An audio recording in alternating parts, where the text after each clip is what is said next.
Il est 7h42 et c'est l'heure du Club Culture sur Europe 1, Jacques Soré. Le Club Culture avec Nicolas Caro. Nicolas, ce matin, vous nous emmenez dans une cabane. Celle d'Abel Quentin. Cabane, c'est le titre de son nouveau roman aux éditions de l'Observatoire. Vous savez, il avait eu beaucoup de succès avec Le Voyant d'Étampes en 2021. Cette fois, il s'attaque à un gros morceau. La fin du monde. La fin du monde tel que nous le connaissons. En tout cas, c'est ce qui dit l'un des personnages. C'est un roman qui s'ouvre sur un dîner bucolique dans l'Utah, aux États-Unis. Il y a là 3 grands scientifiques, des spécialistes de la dynamique des systèmes. C'est-à-dire ?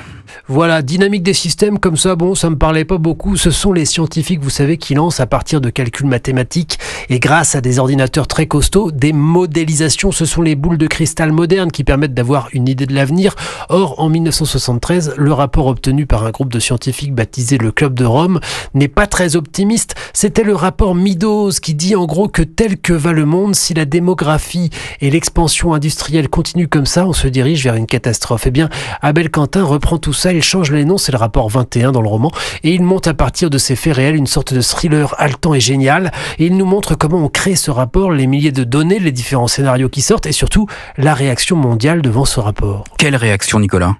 Aucune, justement, parce que nous ne sommes pas conçus pour craindre ce que l'on ne peut pas se représenter. Il fallait un ordinateur hyper sophistiqué pour créer une cathédrale de dynamique des systèmes, comme dit l'un des personnages. Il fallait Gros Bébé, le surnom de l'ordinateur IBM dernier cri en ce début des années 70. Et donc on suit le parcours des 4 scientifiques, 2 Américains, un Français, un Norvégien, qui basculent petit à petit dans la folie. Leurs travaux dans les années 70 et ce qu'ils sont devenus, chacun représente une réaction possible face à l'effondrement annoncé. Ça, c'est mon interprétation. Et il y a un journaliste qui cherche de nos jours à retrouver Gudson, le Norvégien qui a basculé dans l'ésotérique. Alors pour Cabane, pour le titre, la cabane c'est le refuge, le retour à la nature éventuellement, mais aussi l'isolement, la cache. Je ne vous dis que ça, mais je ne vous dis rien. Vous vous souvenez Una Bomber, Theodore Kaczynski, le terroriste? C'était ça son objectif dans son délire, alerter. Eh bien il a été retrouvé et arrêté dans une cabane. 480 pages, un roman prenant, construit avec une précision d'horloger, raconté avec un souffle romanesque qui vous emporte. Cabane, donc Abel Quentin aux éditions de l'Observatoire. Merci Nicolas Caro. Tous les mardis, on parle jeux vidéo avec Caroline Speller. Caroline, pour débuter l'année, vous nous recommandez 2 jeux vidéo gratuits destinés aux enfants, mais aussi aux grands. Avec un abonnement PlayStation Plus, vous pouvez télécharger jusqu'au 6 janvier gratuitement sur PS4 et PS5 It Takes Two, un jeu pépite qui met le couple au cœur d'une expérience jouable uniquement à 2, dans son salon ou avec un ami en ligne. Ça a l'air original, mais comment cela se concrétise exactement dans le jeu ? Nous incarnons Cody et May, 2 parents bien décidés à divorcer. Suite à un vœu de leur fille, les voilà miniaturisés en poupées dans leur maison. Pour briser ce sortilège, ils se laissent guider par un livre excentrique qui agit comme un conseiller matrimonial. Pourquoi vous nous faites ça ? Parce que vous devez apprendre à collaborer. C'est pas notre point fort.